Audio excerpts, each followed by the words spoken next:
Adam Savage here in my cave from Tested.com with a twofer tool tip today.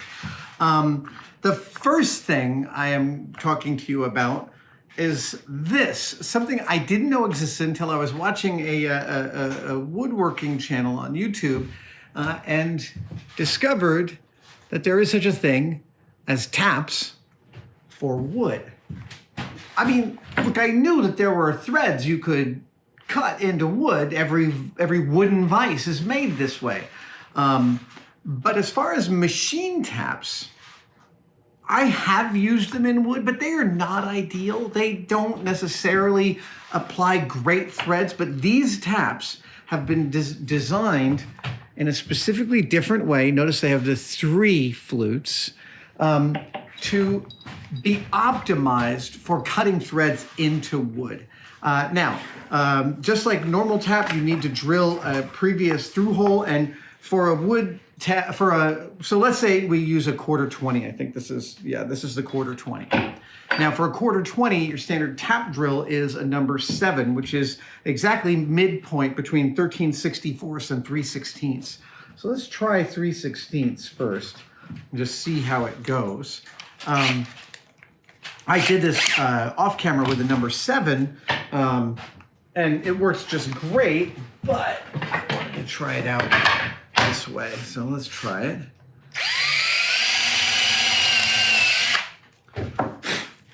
All right, now I chuck the, oh, they also all have hexagonal backs, which is freaking awesome.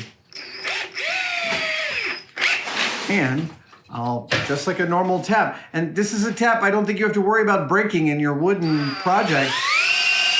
And there it goes. 3/16 did a beautiful job cutting threads in this piece of oak. Here, let's take I'll do a close-up here. No, couldn't do a close-up, but I can show you that when I then take a 1/4-20 bolt, it threads. Come on, come on. Is it not threading? Wait a second. I know I didn't chamfer the ends of this. Okay, I'm screwing this up. Okay, that's 2 passes. Oh, and that's much better. Yeah, and this is fantastic. I can feel the positivity of that join. That is a really nice mechanical connection. Wooden taps, who knew that there was such a need for that? I immediately bought a complete set, and it is now a lovely addition over in my tap sets. Now, in addition to the wooden taps, which I'm super thrilled by, I've been drilling enough holes. Oh, it was during the one-day build for my sword rack. There we go, let's get that all the way up. I was doing a one-day build for my sword rack, and I was drilling some regular holes using a Forstner bit. And what you didn't see off camera is that I drilled some holes with regular machine bits and ran into a little bit of trouble. And that's when I was thinking, you know what?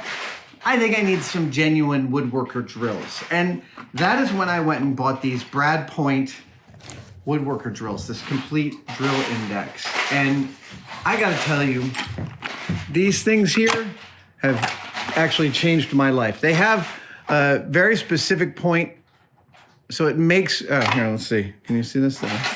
Focus. That's it. They have a needle point, which makes it much easier to locate a specific mark on wood than it is to locate using a standard high-speed steel drill bit. They also have a particular cut angle that means, there, come on, focus. They have a specific cut angle, which means they cut smoother, they make cleaner holes, the flutes move the material better. Look, it is reasonable to have different sets of tools for cutting into different materials. We do that with our saws. Why not do that with our drill bits? I'm here to say in just the week and a half I've had these, they have radically improved the woodworking that I've been doing here in the cave. And again, it's hard to overestimate how important that location thing is. When you're working with aluminum or steel, you can use a punch and give yourself a reference point, and on a drill press, the drill bit will find that center, but that's not the same in wood. Wood is all soft and it moves around, and it's multiple densities between the summer and the winter wood, so you can hit a different density and your drill bit will wander all over the place. Not so with a set of woodworker drills. It's an inexpensive and yet totally key addition to this shop right now. And I haven't yet used the wood taps for a specific project yet, but I'm keeping my ear open. I'm looking forward to just finding out how much torque I can apply to these guys. All right, thank you guys for joining me for this quick little tool tip. I will see you next time. Stay safe.